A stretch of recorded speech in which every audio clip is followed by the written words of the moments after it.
soft copy na lang ho and we will be the ones to access it. Thank you so much. Okay, Congressman Barbes? Thank you. Thank you, Chairman. Marami kasing tanong tayo dapat na pasagot dyan sa kanila sa Accenture na yan eh. Gaya nga sinabi ko kanina, sino yung dapat managot, sino yung na-filean ng kaso, na-dismiss lang daw. Wala namang criminal charges that were filed against the employees involved. No? Paano na-settle yung pera? 140 million po yan, Mr. Chairman. Pera Yes. ng taong bayan yan. At yung ginawa nila na isinettle, anong legal basis ng settlement? Is PhilHealth allowed to negotiate and settle issues like that with the private hospitals or whoever? But hindi ho yan yung isa pang yung meat of my question, Mr. Chairman. Yung nangyaring yang sa Accenture, nangyari ulit ngayong taon na ito, 2019, sa Balanga, Bataan naman, involving almost 10 million pesos. Yung 10 million pesos na yun, naipasok po yun sa isang bangko na apparently, according to, it was supposed to be payment para sa services rendered by B. Brown. Pero hindi naman ho pumasok yung payment doon sa bangko ng B. Brown. Napasok po ito sa isang rural bank. Ang question, sino yung mga taong involved? Bakit po napunta sa isang private rural bank itong perang ito ng taong bayan?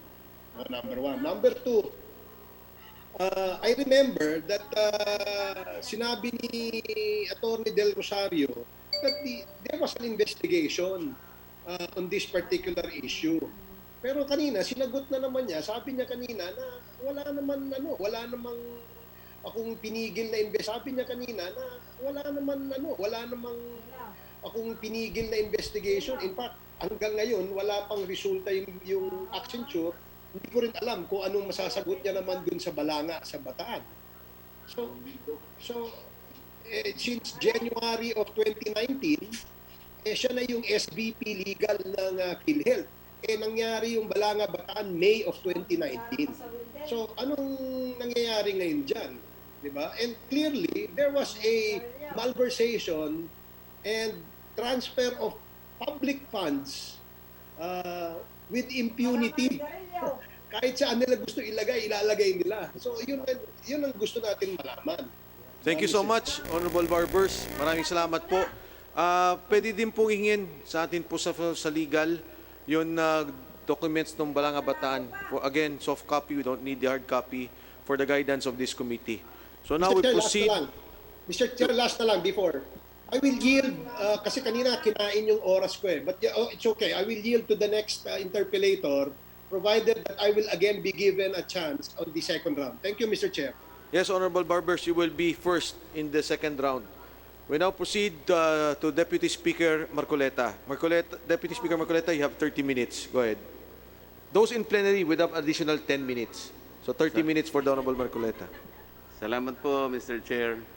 You can allow me a little time to just air my frustrations based on what I have observed during the last hearings and on the basis of the answers being given by our resource persons.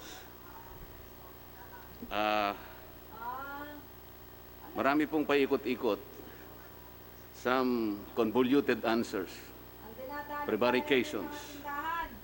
Alam po ninyo, kailangan mabilisan na lang ito eh. Mr. Chair, I think the success, even the extent of our hearing here will depend entirely on how they will answer our questions. I'm very frustrated simply because not only confusing answers na paikot-ikot, yung iba pa they are outright lies. For example, itong Atty Del Rosario, when I was asking him about the 100 million given to the Philippine National Red Cross, sasabihin niya sa akin, at dinig naman ninyo, he was not privy to the negotiations. Para bang hindi niya alam, may hawak akong dokumento that he is one among the 3 members of the panel. Ang kasama niya, Senior Vice President Dr. Shirley Domingo, at saka yung certain Mr. Oscar Cabado, Vice President for Membership, and Atty Del Rosario. Pagkatapos sasabihin niya sa atin, he was not privy to the negotiation between PhilHealth and PNRC. Sino hindi mapoprostrate dito? Para bang hindi niya alam, I have even the pictures na nandun siya. Kausap niya yung aking kumpare, Senator Gordon. Wala akong sinasabing masama tungkol sa PNRC. I'm only establishing the facts na nandun siya. Pero sasabihin niya sa atin, sa mukha natin, na magsisinungaling siyang ganon.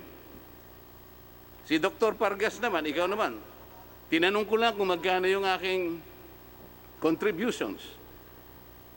O after 2 days, kung hindi pa kita tinext, hindi mo ibibigay sa akin. How can you do this? Yung Manila doctors, nangako ka sa akin.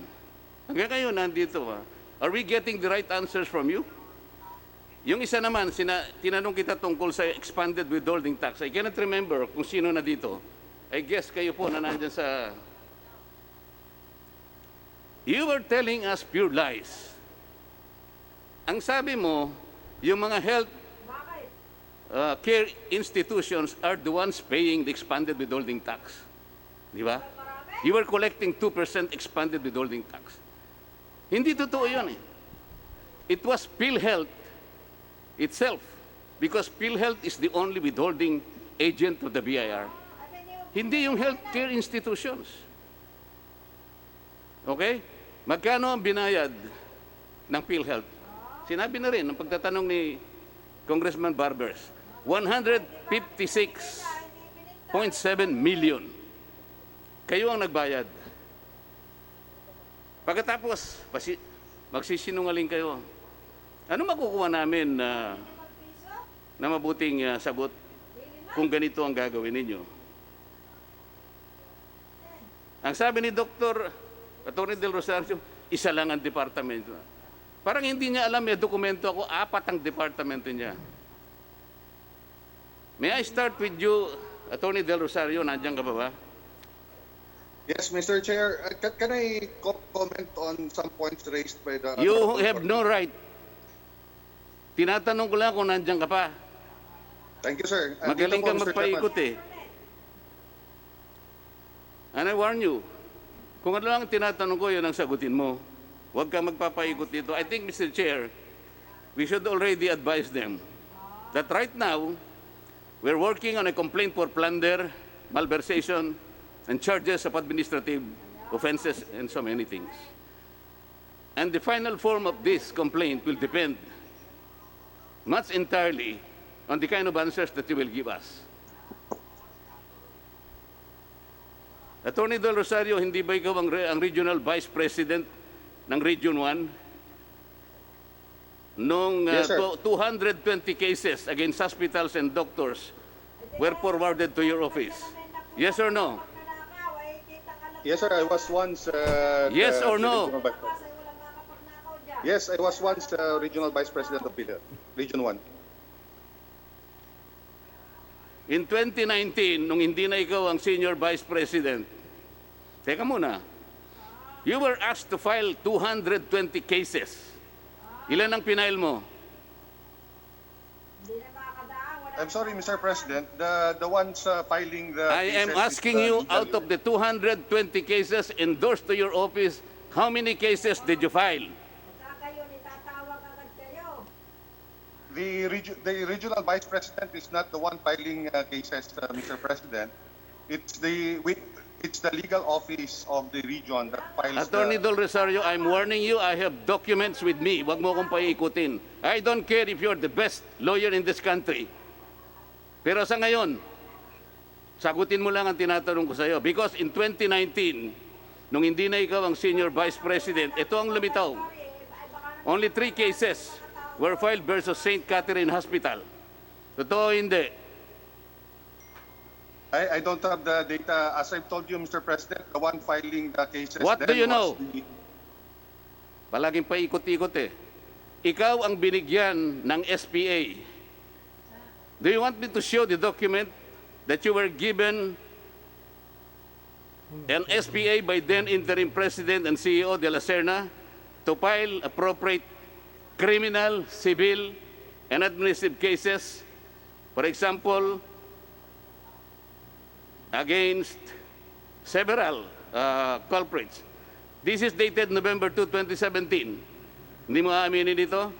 Mr. President, Mr. Chair, that particular... I am asking you, do you know about this SPA? I've known that SPA only of late, Mr. President, Mr. Chairman. I've not seen that that particular document was forwarded directly to I the... am asking you if you know this because this is an SPA issued to you by Interim President CEO De La Serna, dated November 2, 2017. I have During the that documents with me.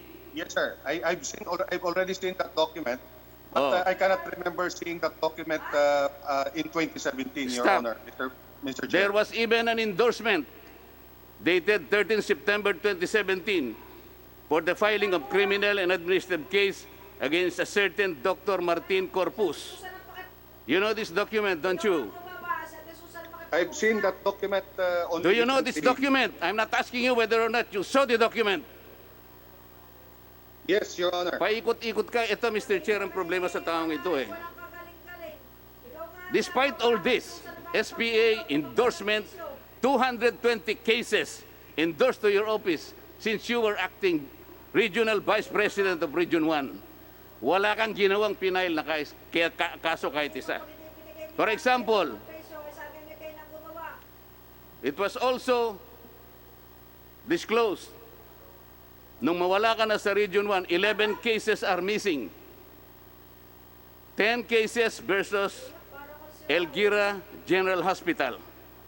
1 case against Dr. Macario Macaraeg. You deny this? I'm not aware of that, Mr. Oh, yan. Yan ka na naman. You remember, I have all the documents. I don't care if you remember or you don't remember. That's your problem.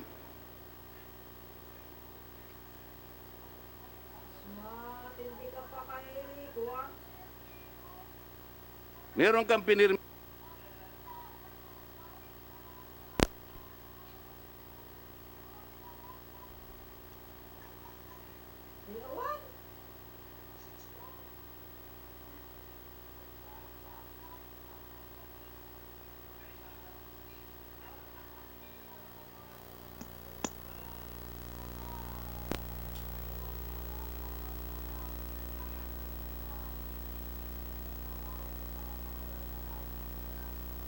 Bakit niya ang isa ay hindi 1.5? Kuya, ang isa 1.5.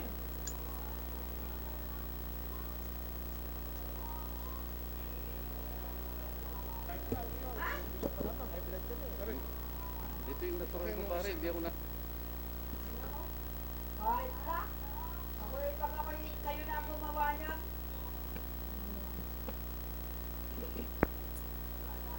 Okay? Session resume. Oh, para hindi ka naman, baka mamaya magmalingger ka na naman, ano? Meron kang memorandum number 2018-14. You directed each and every provincial regional office to file at least 1 complaint per quarter. Itong memong ito'y ginawa mo, Atty. Del Rosario, after certain operational audits, fact-finding investigations, nakalagay sa memo mo that there are certain facilities and professionals that are acting against the interest of the Philhealth Fund. Kaya ang ginawa mo, gumawa ka ng memorandum, you ask all the regional offices to determine and ascertain those people, those culprits, identify all them. Parang ang ganda, no? To protect the interest of the Philhealth Fund. Papakahirap pa. What is the reason why you gave them a quota of only 1 criminal case per 1 quarter? What is the logic for making or putting a quota or any limitation? Kuya, hindi ako makukuha ng sakit. Sir, that quota is the minimum. Kasi napansin ko po nung pag-assume ko dito that ever since PhilHealth was created, there were only 11 complaints, criminal complaints filed. And I reviewed the cases, and all the criminal complaints were filed by the central office. So there was actually a confusion whether who will file the criminal complaints. So I issued that memorandum, but at the same time, I recognize the limitations of the regions pertaining to their capacity to process all these cases. Attorney So Del that's why- Rosario, Yes, sir.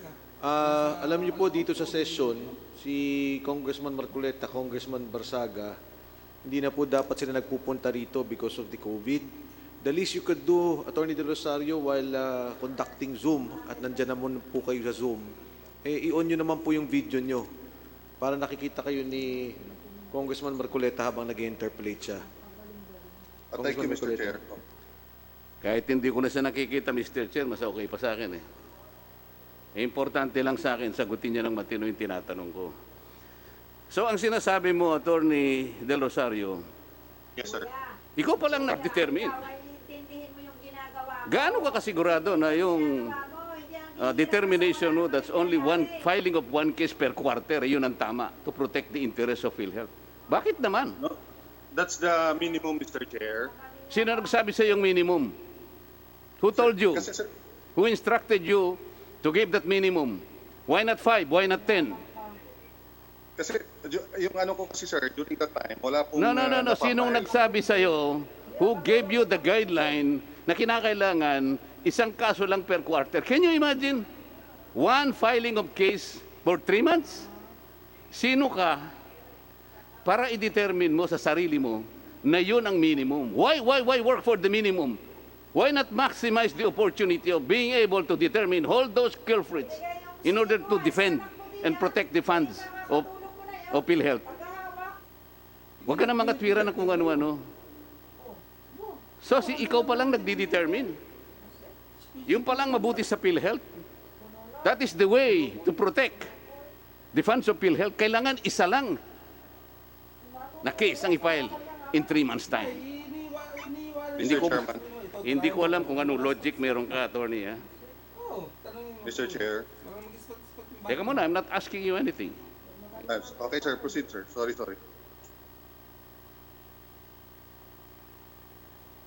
Doon sa PhilHealth Circular, dito makikita natin, Mr. Chair, siyang nagdi-determine. Ha? Wala kang sinabi na ang board ang nag-advise sa'yo. Not even the board, not even the EXICOM. Only one person, Mr. Chair, has the power to determine kung sino at ilan ang ipapile na case. Sus Mario, sir, na buhay ito. Doon sa PhilHealth Circular 2020, balikan natin yan, 0007.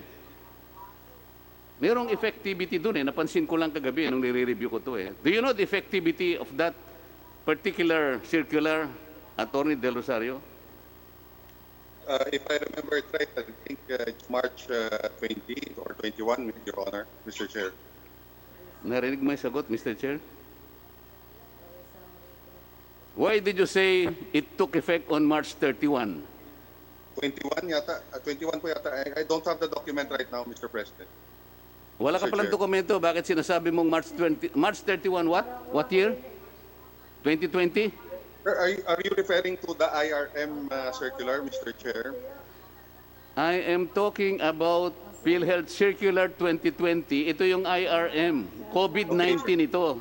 Kabisado mo ito eh. Bakit mo sinabing March 31, 2020 ang effectivity? Why? Hindi, sir. Ang sabi ko, sir, ang alam ko March 20 or March 21. Ang sinasabi ko sa iyo, merong effectivity itong circular na to. Ang tanong ko sa iyo, do you know when did this PhilHealth circular take effect? I think nakalagay po dyan, effective immediately, Your Honor. So hindi mo kabisado? I'm You not tell sure me, I about will the help date. you. Hindi mo kabisado? Thank you, sir. Thank you. Oh, it takes immediately from its publication in a newspaper of general circulation and take note, 3 copies, certified copies, to have been furnished to the Office of the National Administrative Register of the UP Law Center. when did you or PhilHealth furnish the Office of National Administrative Hospital of UP? When? When did Honor of UP Law Center receive the 3 copies? Ay, nun niya eh. From PhilHealth. Ng pandesal. Aba, ay magtakang marami pa yung... Sir, it's not my office that is in charge of that. So maybe we can ask the sector. Maybe ka na naman eh. You are the Executive Vice President ng legal sector. You have worked for PhilHealth for 20 years or so. Pati lang itong effectivity. Ito na naman, paikot-ikot ka na naman. Alam mo ito eh. Do I need to tell you or give you the document? Ako mismo Sir. ang nag-search eh. Sir, during the Senate hearing, it was mentioned that it was only in June that PhilHealth provided copies to the Honor. So what day in June? What day in June? If I remember it right, it's June 11, yung document shown by Senator Lacson. Alam mo na yun eh. Magmamali ka pa eh. June 11, hindi 7. Ayan, di wala Do I need to correct you every time? I said June 11, Mr. Chair. Okay. So ngayon, alam natin, ito palang IRM took effect legally June 11, 2020. So what happened to the funds that you disbursed prior to this date? What? Sir, it appears that the requirement of the circular was not satisfied as to the requirement to furnish the... What kind of answer is that? Are you a lawyer? Talaga ba lawyer ka? Ay, kumusta ang iyong tindahan? June 11, nung magkaroon ng kopya ang owner of the UP Law Center. Meaning to say, doon lang nag-take effect yung inyong yung circular 2020-0007. Alright? Ang tinatanong ko sa iyo, what happened to the funds disbursed prior to this date? Let's say March, April, May, and June 10. What happened to those funds? Sir, it would appear that those funds were not released based on the prerequisites set by the circular on the publication and the furnishing of copies to the owner. What? Can you speak better than that? Do you have a better explanation than that? Napakasimple ng tanong ko eh.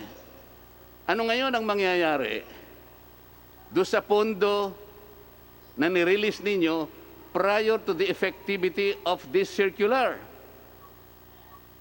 So it is without authority, it would appear, Mr. Chair. Anong sabi niya? Without authority. Oh, so walang authority. Then what happens to you now? To all of you? Illegal. O illegal? Okay. Mabuti yan nagsasabi ka na ng totoo ngayon. Ako yun. Ako nagsabi nun. Honorable Marcoleta. Ah, ikaw ba? Oh, pasagutin natin sila. Do you agree to the statement of the chairman? Illegal? Oh, hindi na makasagot. Are you asking? Yes, Mr. I agree with Oh, the illegal, chairman. di ba? Illegal na. It did not comply. Tinatanong lang kita, illegal na, di ba? Yes, I agree, Mr. Simple. Atty Del Rosario, simple lang po sagot. Illegal po ba? Hindi. Yes, I agree, Mr. Chair. Ano sagot, Na- Mr. Chair? Sabi niya, yes, I admit, I am pretty certain. Is that correct? I agree with the chairman that it's illegal. Oh, Was that properly recorded, Mr. Chair? yes, Honorable Marcoleta. It was on record. Thank you. Atty Del Rosario, bilang isang napakahusay na abogado, ikaw ba naniniwala na ang COVID-19, alam mo siguro yung COVID-19, hindi ba? Alam mo ba yung COVID-19, Atty Del Rosario? Yes, Mr. Chair. Okay. Kailangan makasiguro tayo, Mr. Chair. Masyadong madulas ito eh. Is COVID-19 can be considered a fortuitous event within the meaning and objectives of Philhealth Circular Number 2020-007. Huwag kang sasagot ng hindi mo naintindihan. Within the meaning and objectives of Philhealth Circular 2020-007, can COVID-19 be considered a fortuitous event? I think my opinion on the matter, Mr. Chair, is the fortuitous event is the pandemic caused by the COVID-19 infections, Mr. Chair. Atty. Del Rosario, kung alam mo nasa courtroom lang tayo, ako ang judge, baka pinalabas na kita eh. Tinatanong lamang kita eh, kung within the meaning and objectives of your own circular, kung makukonsider mo bilang isang mahusay na abogado na fortuitous event ito, you can refer to your circular kung gusto mo. Kabisado mo ito kaysa sa akin. Ako ngayon ko lang nabasa ito eh. Paano ka namang hindi masusuya sa ganitong klaseng mga sagot na? Naniniwala ka ba na ito makaklasify na fortuitous event? Yes, sir. I think that's the intention of the O yun. corporation. Yun ang paniwala mo, hindi ba? So, nakalimutan mo, second paragraph nung rational nung Philhealth Circular, sinasabi ang ganito. Act of God, like floods, typhoons, di ba? Wars, gera, to effect displacement of communities in several endangered areas. So dito makikita, yung fortuitous event has the capacity to displace a community. Merong physical ano ito eh, merong physical attribute ito, displacement of communities.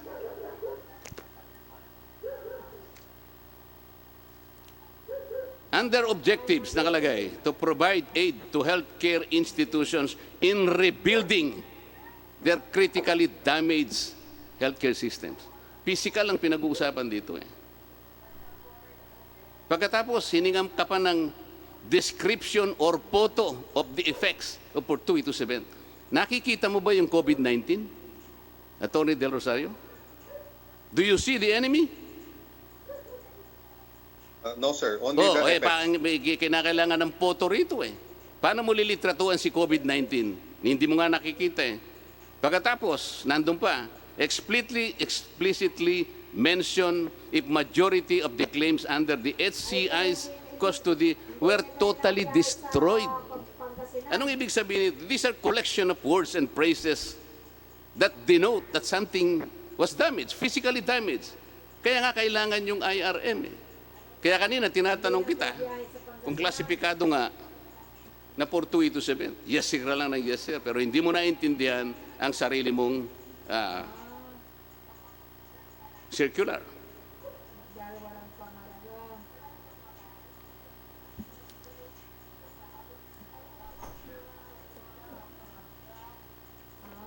Bakit nagsinungaling ka sa akin nung sabihin mo na you are not privy to the negotiation between PNRC and Philhealth?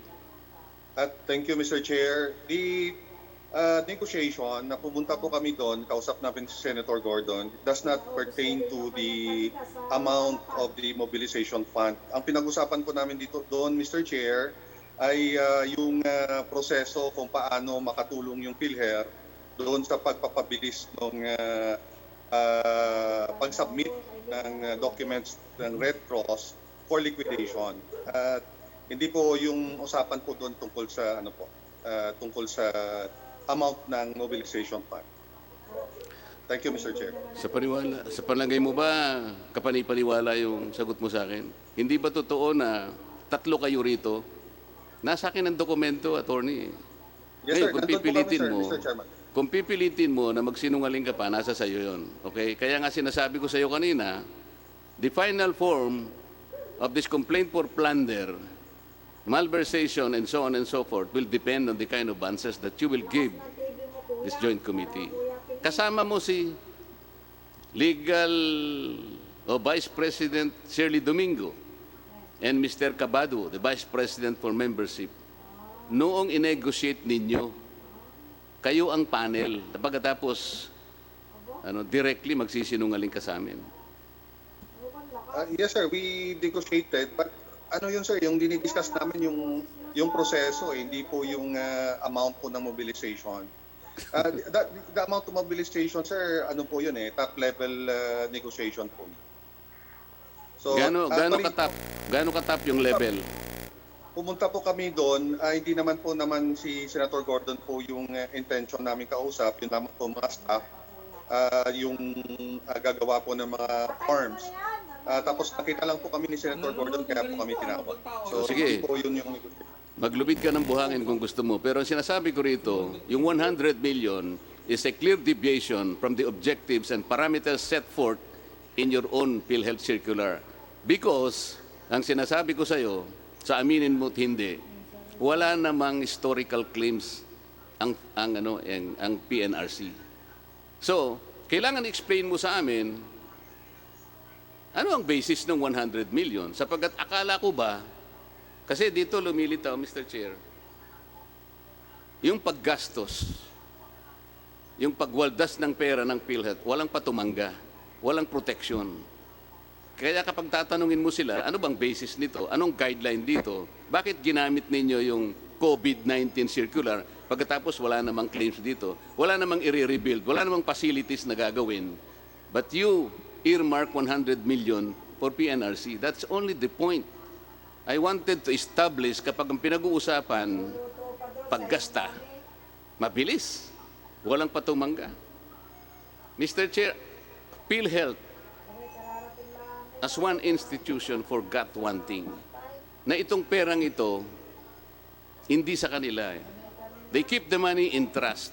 They have that fiduciary responsibility to protect this trust. Alam mo, Atty. Del Rosario, yung pera mo, kung poprotectionan mo yun, okay lang, kasi pera mo yun Pero ito, kung kinakailangan triplihin mo o sampuhin mo ang pangangalaga sa perang ito, that is the requirement of a fiduciary responsibility. Do you agree or not? We agree, Mr. President. Thank you. Mr. Chairman. Yun ang gusto naming standard sana Hindi ganun Hindi ganun. Mr. Chair, may I direct my questions to other panels? Sino po kaya ang pwedeng sumagot dito?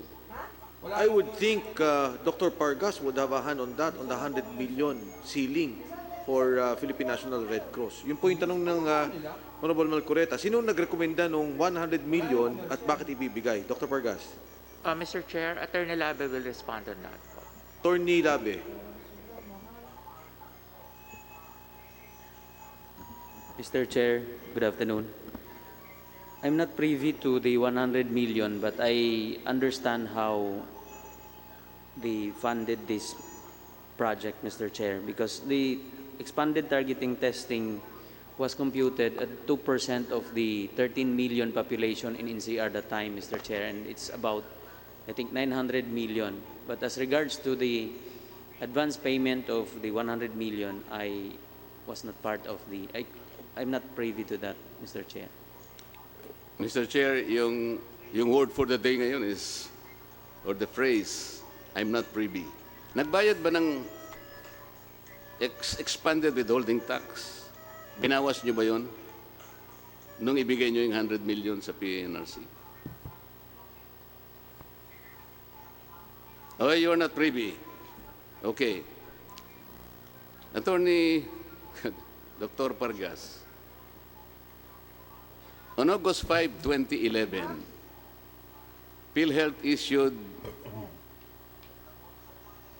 Circular Number 011-2011 to implement a case-based payment. Ito yung ACR, case rate, for 23 selected cases and surgical procedures. Is that correct? Lakas na yung TV, may mga tulog pa. Yes, Mr. Chair. You know, you cannot blame me if I expect, faster answers. Kasi circular ninyo ito Ako, 2-3 araw ko lang nabasa ito But I can commit them into memory if I want to. It was signed by our president then on August 5, Mr. Chair. Yeah, that is correct. And in this circular, it says that it should be reviewed every 6 months. Is that correct? Ayun yung sabihin ko niya, wala Yes, nang Mr. Chair. papalitan. Every 6 months. Positive, okay? Yes? Wala nang papalitan. Yes, Mr. Chair. Okay. On October 29, 2013, PhilHealth issued circular number 0031, series of 2013, to implement an all-case rate policy. Correct? Yes, Mr. Chair. Correct? Yes, Mr. Chair. Okay. The objectives are as follows. Reduce claim processing or time turnaround TAT. Increase PhilHealth support value. Rationalize reimbursement rates. And achieve technical efficiency for providers. Okay. Isa-isahin natin, Dr. Pargas. Achieve technical efficiency for providers. Did we achieve this? Yes, Mr. Chair. How can you say that? Technical efficiency for self-providers. Katakot-takot na Wala na ba tatrabaho din eh? audit observation memo. Inulang kayo ng napakaraming notice of disallowances concerning the payments to these hospitals and care capacity. Pagkatapos sasabihin mo, Dahil sa amin dito. how could you even say that? Achieve technical efficiency for providers. Rationalize reimbursement rates. Okay. Have we rationalized reimbursement rates? Have we? Tinanong nga kita nung isang araw eh. What will happen to the excess payment given to the hospital? Sabi mo, sa hospital na lang yun. Is that the way you rationalize reimbursements, Dr. Pargas? Ang kanyang intervention is only 10,000 pesos. Binayaran mo siya ng 15,000 pesos. Yung 5,000 napunta sa hospital. That is rationalization.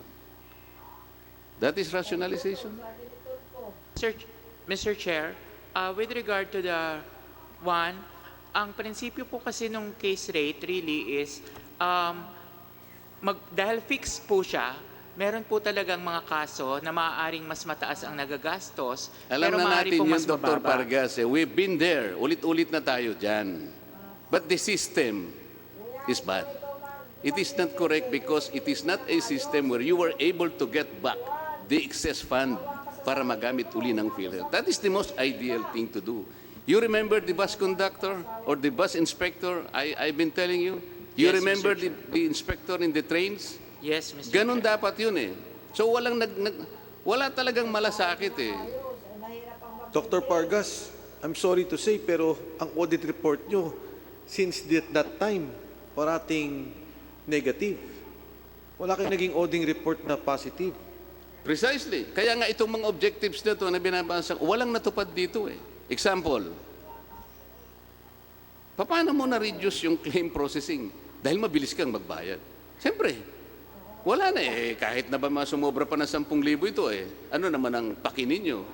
Hindi talaga, ang lumilitaw dito sa pagsusuri namin dito, pag yung pag-alaga, yung pagsinop do sa pondo, wala kayong pakialam doon eh. Yung pag-disburse, yung pag-spend, ay yun ang mabilis.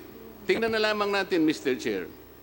Ang pagkakaalam ko, the number 2 killers, mortality, na pumapatay sa tao, sa ngayon, number 1, heart diseases. Number 2, vascular diseases. Number 3, malignant neoplasma. Ito yung cancer.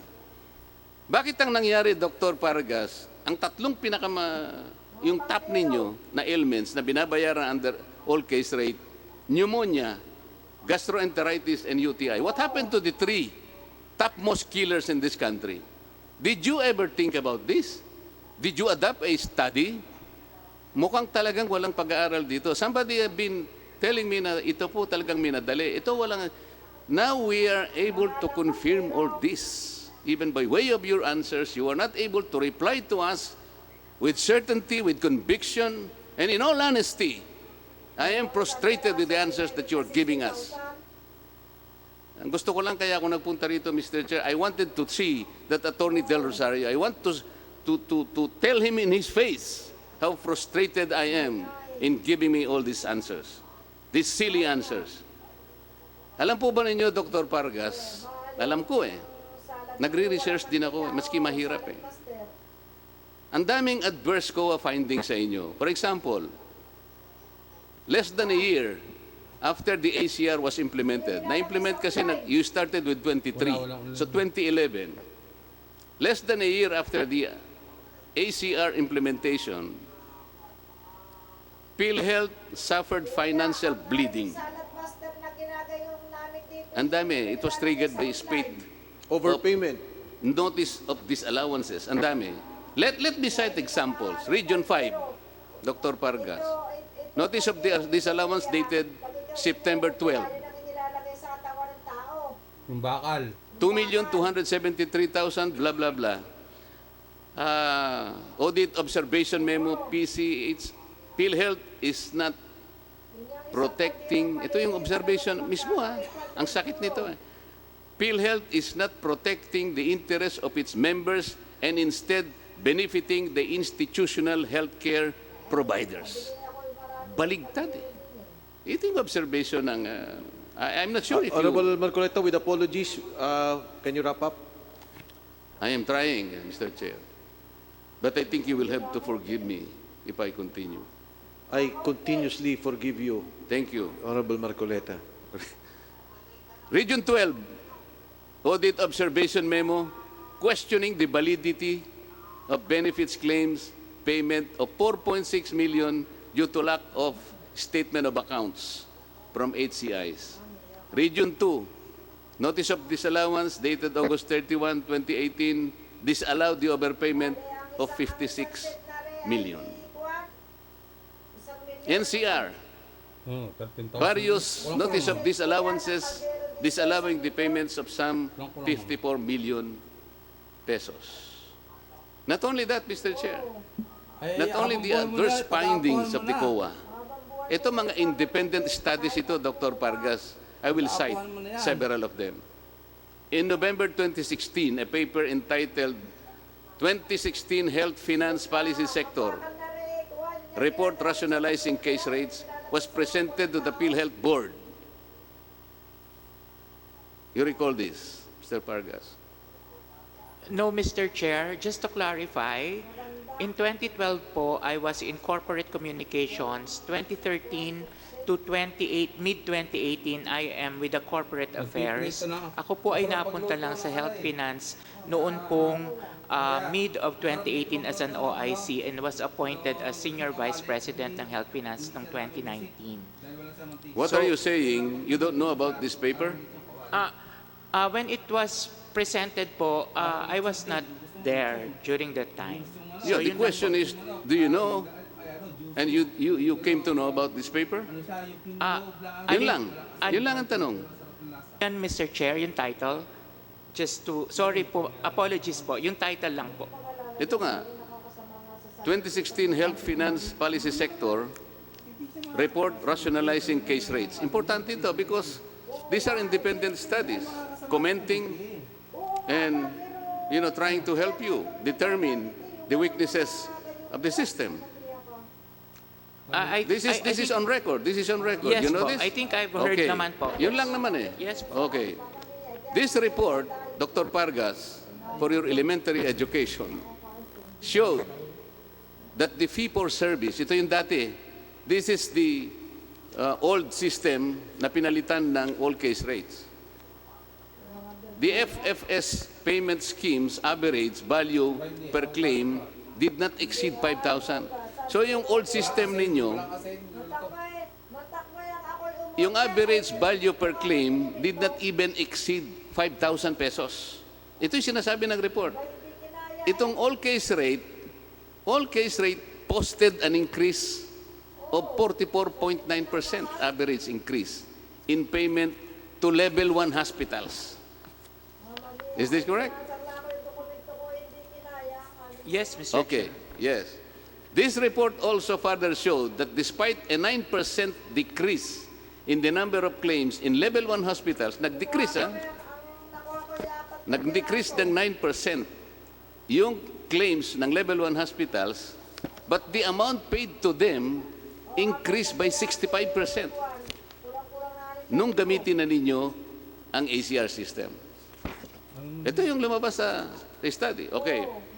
The same report, Mr. Chair, disclosed also that an overpayment in more than one-fourth of the total claims, one-fourth ng total claims in 2016 ay nandoon. Oo nga, may gawain. And it resulted in overpayment of about 2.6 billion pesos for the same year. Ito yung sinabi ng study. Healthy kuya, Okay. sabi na katakot yun. Ito pa. Also, in November 2016, in Davao City, merong in-house actuary na nag-present ng report entitled, this is the title of the report, Towards NHIP. Ito yata yung National Health Insurance Program. Sustainability, fiscal year 2016 to 2025. Sabi nga sa inyo. It was presented at the Philhealth Regional Consultative Meeting.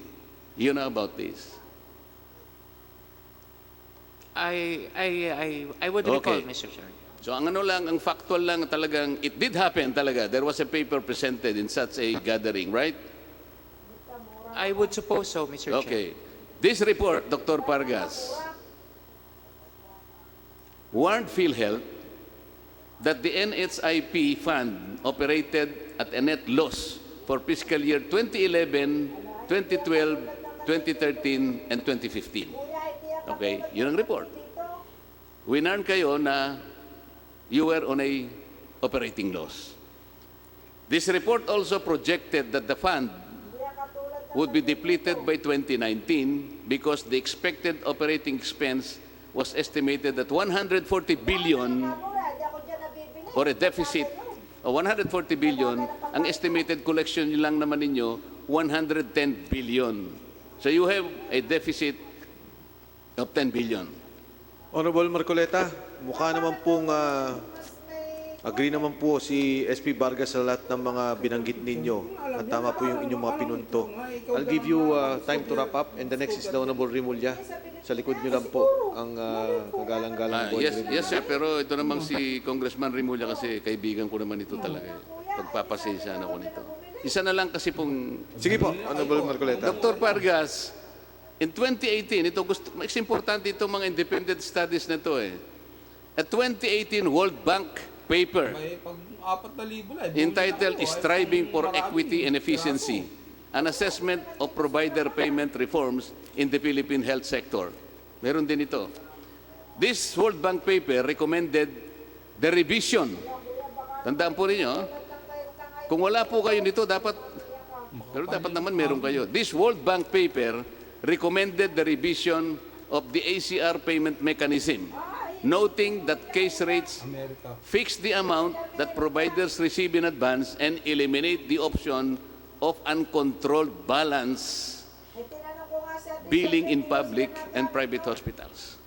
Ito yung dapat ninyong makita. It further noted that when PhilHealth switched to case rate payments, it failed to put in place a cost control mechanism. Ito yung pinakamabigat. Kaya ang sabi nga natin, talagang gatasang baka na nga. Ito, tatagalog ko yung isa para mas matindi. Sabi pa nito, ang dalawang pinaka-importanting aspeto ng polisiya ng ACR or all case rate, maganyak ang tagabigay ng serbisyo na maging technically efficient at maprotektahan ang mga pasyente sa mga panganib na pampinansyal na hindi matutupad sa paraan ng pagkakadesenyo ng ACR policy. Ang konklusyon, mismong na-request na gawin para sa PhilHealth at DOH, at ang payo kay DOH ganito, the fundamental shortcoming in the way the case rate payment mechanism has been implemented is exactly the same as the PFFS. Ito yung nakaraan, with the ACR payment serving merely as a discount off the hospital service charge. Napakasakit po na ito. Pero ito, These are all, I'd say, mga guidelines na binigay sa inyo, pambukas isip sa inyo, pero balikan na kita, tuhuli na po ito sapagkat marami pa akong itatanong, pero second round na lang ako. The last hearing, Dr. Pargas, sabi mo sa akin, sa lahat ng nangyayaring ganito, the structural deficiency in the system of collecting the balances, kung meron man, sabi ko, pinag-aralan mo ba? Ang sabi mo sa akin, aaralin nyo pa lang. Paano nangyari yon? Yung inyong policy, dapat every 6 months inaaralan nyo. The independent studies, sinabi na sa inyo ang deficiency, even the World Bank. Pagkatapos sinabi mo sa akin noong nakarang araw, aaralin nyo pa lang. You started in 2011. 9 years later, sasabihin mo, Dr. Pargas, aaralin nyo pa lang. What will happen to the fund? What will happen to the fund? Mr. Chair, I will reserve my right for the second round. Thank you very much. Honorable Remulla, before we proceed to the Honorable Marcoleta, before we proceed to Honorable Remulla. Hindi mo yung aking dokumento nga hindi pumasa.